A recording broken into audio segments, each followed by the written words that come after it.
Class, welcome back. Day 3 of Piecewise Functions. We'll get started with reviewing what piecewise functions are. Hopefully you guys remember. This will probably be my third different definition because I don't necessarily care that you know exactly word for word what a piecewise function is. I want you to know what the idea is. And basically I say piecewise functions are functions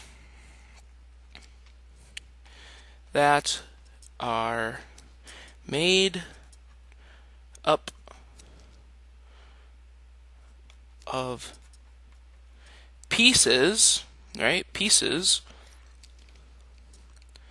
of other functions.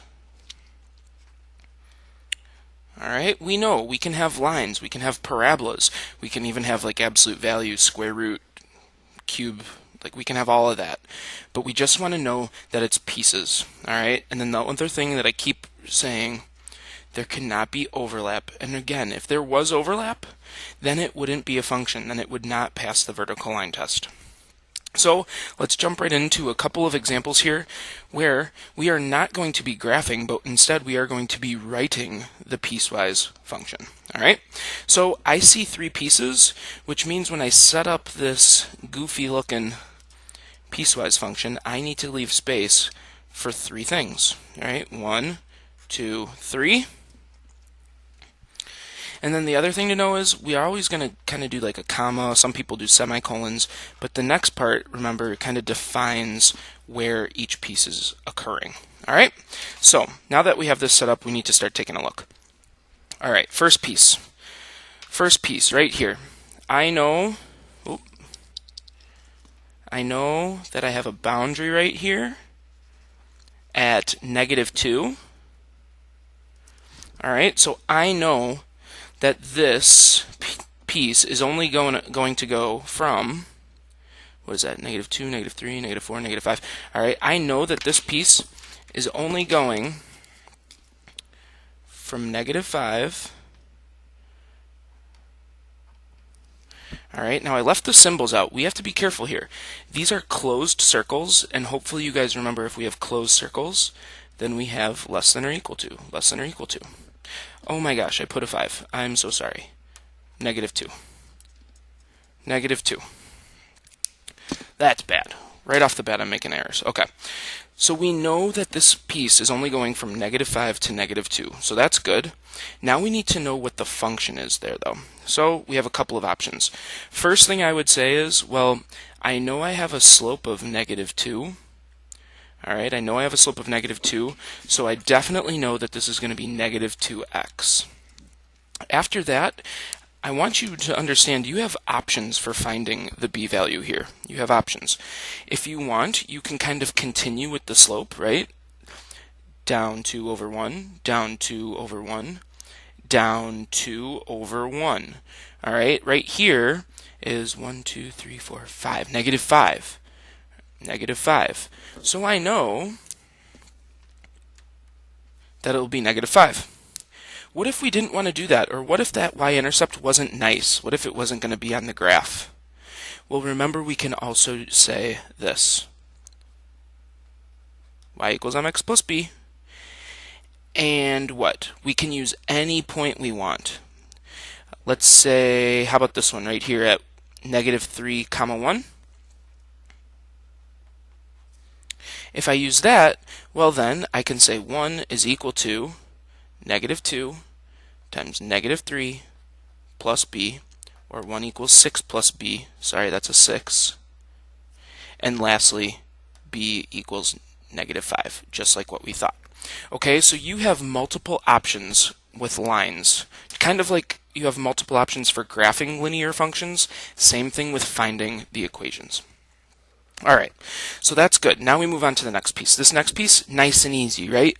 We know that it's just a constant at -3, so I know that this function is just going to be -3. We have to get the boundaries, though, okay? We know that it's picking up at -2, and it's going until this other boundary of 2. So now I would say -2x, 2. And again, I leave those spaces open to talk about this. I don't want you to necessarily do that when you're doing this on a test, but let's talk about this.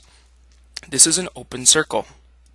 If it's an open circle, then I need it to be just a less than sign. I cannot include -2. Over here it's closed, so I do include +2. All right, last piece. Options. If you want, you know that you can get the slope. It's going up 1 over 2, up 1 over 2. So I know this is going to have to start with 1/2 x, because that's my slope. Again, if you can use graphically, it might be a little quicker. If I go back 1 down 2, I see that my y-intercept is right here at the origin.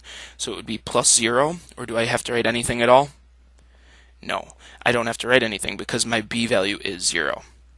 Now, last thing, this is going from +2 to infinity, right? So this is x is greater than 2. Alright, and again on this one, we don't include the 2 because it is an open circle. Alright, let's try another one of these, just so that we can feel pretty good about these. Alright, let's start by getting our function set up. Maybe I can make it a little bigger this time so you have a little more space. Alright, so we have 1 function, 2 functions, 3 functions, because there's 3 pieces.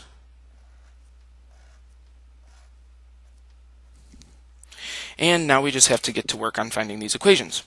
So, again, one suggestion, always try to get like your boundaries. I think it's helpful, just so you kind of know where you're working. Other options here, guys, if you want them, remember Post-its when we were using domain, you can always kind of like grab a couple of pieces of paper from me or Post-it notes if you want to hold on to them so you can kind of cover up and see what you're looking at. Let me know. But let's talk about this. We now know here, let's see. I have a slope of up 3 over 1, up 3 over 1. Okay, so it's linear and the slope is 3. So I have a 3x. And then you have options again for finding the y-intercept. If I use the slope, I go up 3 over 1. Up 3 over 1. It looks like this should be plus 10.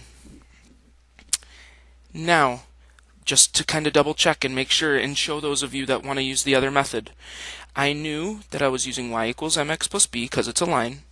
I knew the slope was 3. Let's pick one other point. So again, this one looks like it's going through -3, 1. So I'm going to use that exact same point.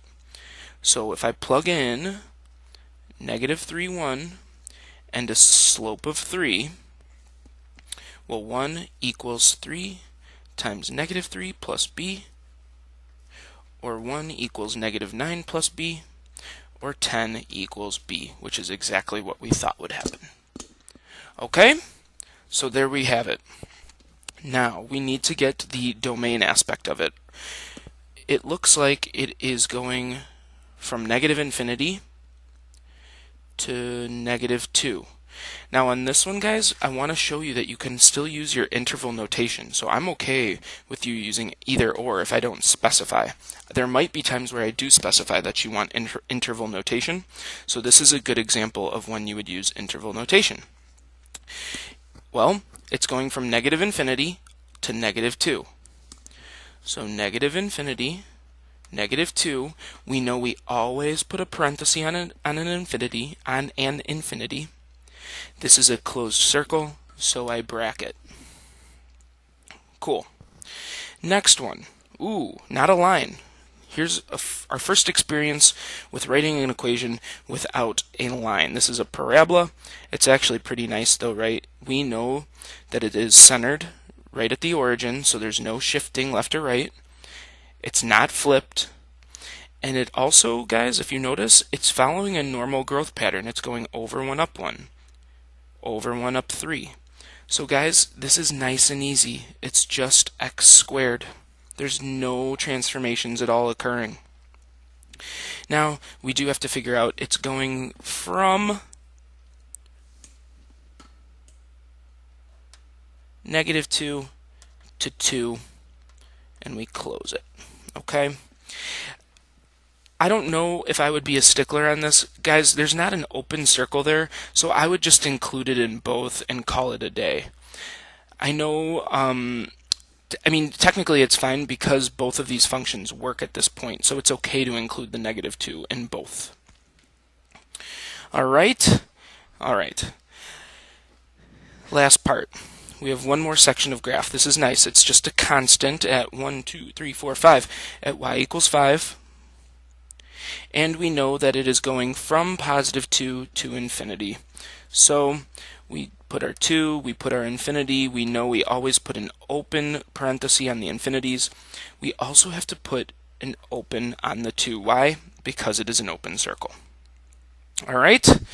So there is a taste of writing piecewise functions. And now we move on to the next section where we're going to both graph and then answer some questions too. All right? What I'm going to do, guys, I'm going to start with the fourth one, or the second on this page, and I'm going to kind of see where we're at time-wise and see if I want to do number 3 in a video or maybe have you guys do it in class or something like that. All right. So, number 4. We're going to start down here at number 4. I see 3 different sections, okay? 3 different pieces.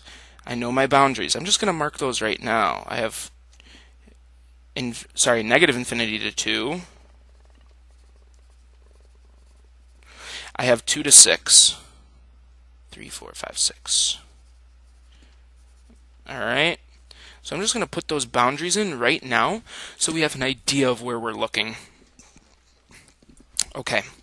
Let's see what's going on here in number 1.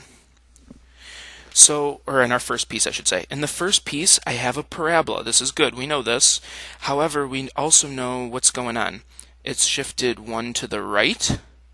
It's shifted down 5. So 1 to the right, down 5. We also know that it has a vertical stretch of 2. So if you guys need to make your growth table, or growth pattern table, please do so. We know that it would be x and y, and because it's a parabola, or a square function, it would be all 1s, and then 1, 3, 5, 7. Now, vertical stretch of 2 means I take all my y values and multiply by 2. All right? Which means I'm going over 1, up 2. Do I really need to go any further to the right? Hopefully you guys agree with me. No, I wouldn't even want to waste my time doing that because why? I know I can't overlap the next piece, so I know I can only go to this boundary. So let's go back the other way. So 2 and then 6, and I think that's all I'm going to be able to graph. Okay, so we know that we are going to plot this in blue just so we can kind of see. It's when x is less than 2. So I have to put an open circle, and then I need to sketch my graph.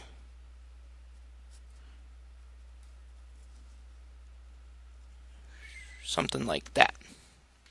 All right? Hopefully that makes sense. Last thing I would say, just please be careful. Excuse me. Try to erase that just so I can really, really see that it's a nice open circle. Okay? Perfect.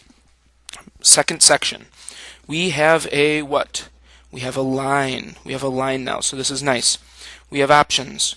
We already know that it's starting at 2 right here. Or actually, no, my bad. I skipped a step. We can get a boundary point. So if I plug in a 2 for x, 3 minus 6 is negative 3. Okay?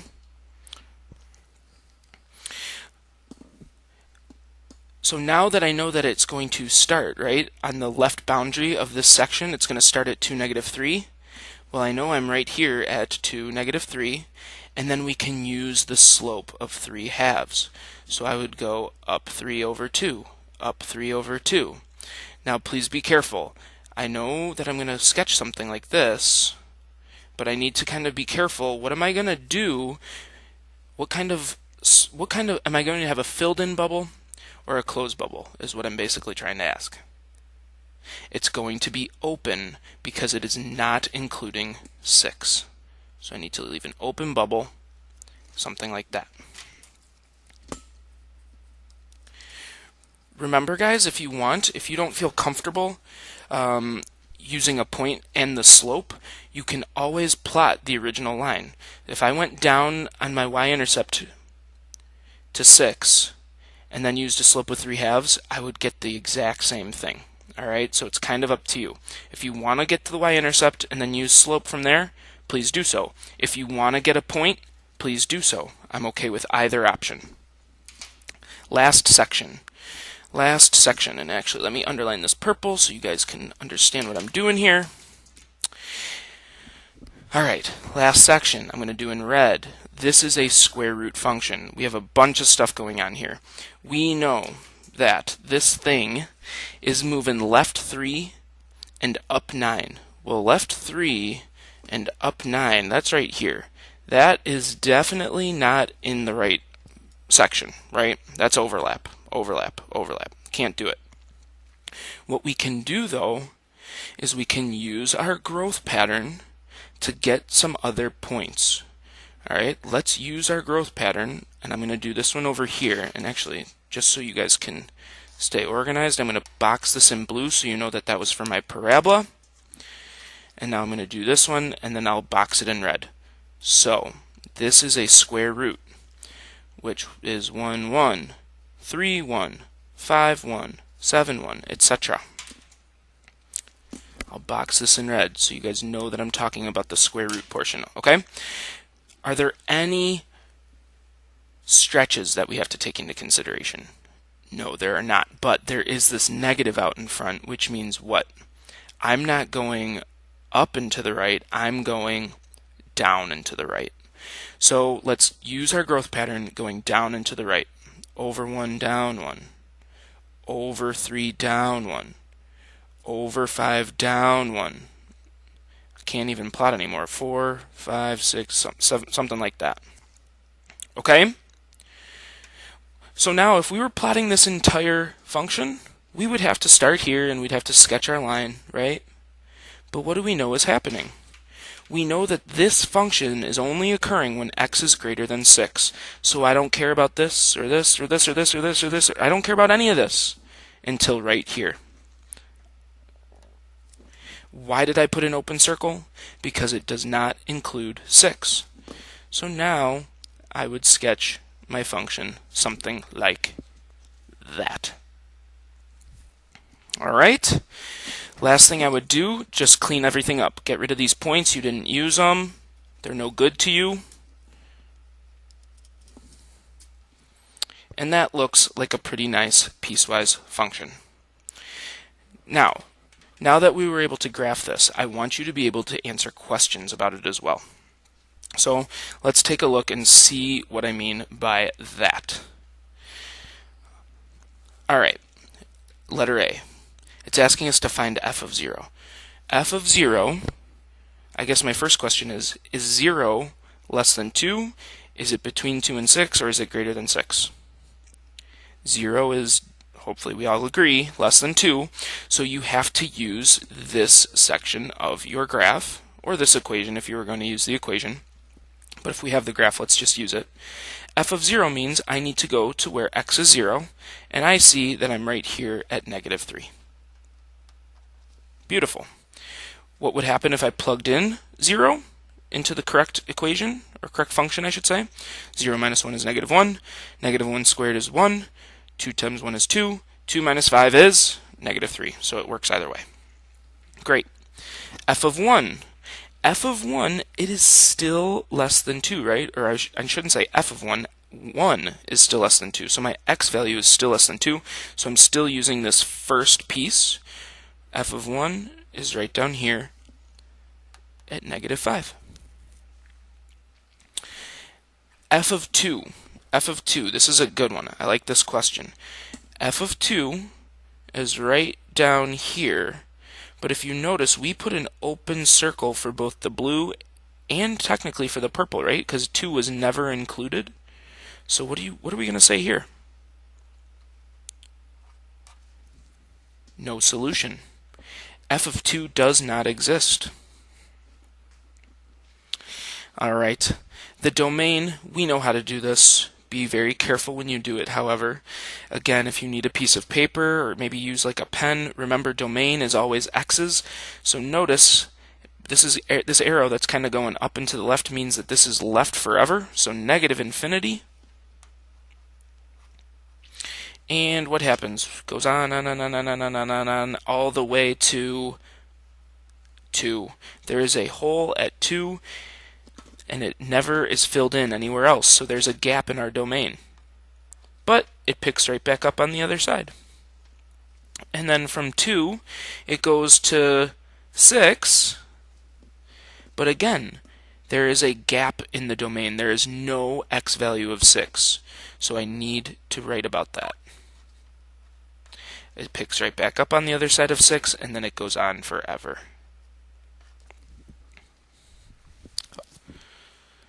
Okay. The range, similar concept, but now we're not going left, right. We're going up, down, up, down.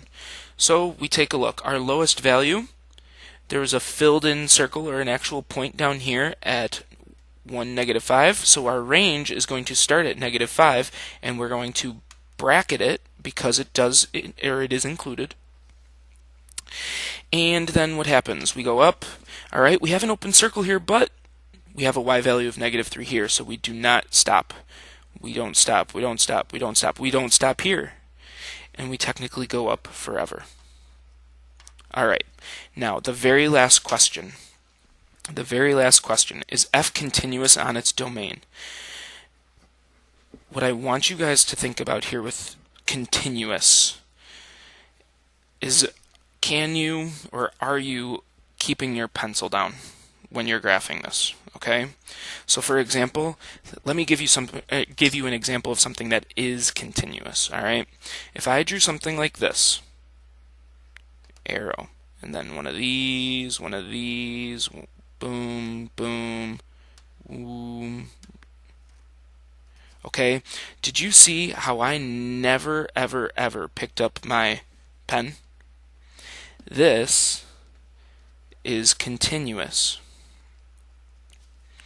So now my question to you is, and hopefully we can see rather easily, is the graph, my piecewise right over here that we drew, is it continuous? Absolutely not. No. It's not. Why? This is okay, but there are gaps in the domain. All right, I had to pick up my pencil. Even here I had to pick up my pencil and leave a space there. All right, so this is not continuous. So now, after this lesson, hopefully you guys are able to graph a piecewise function.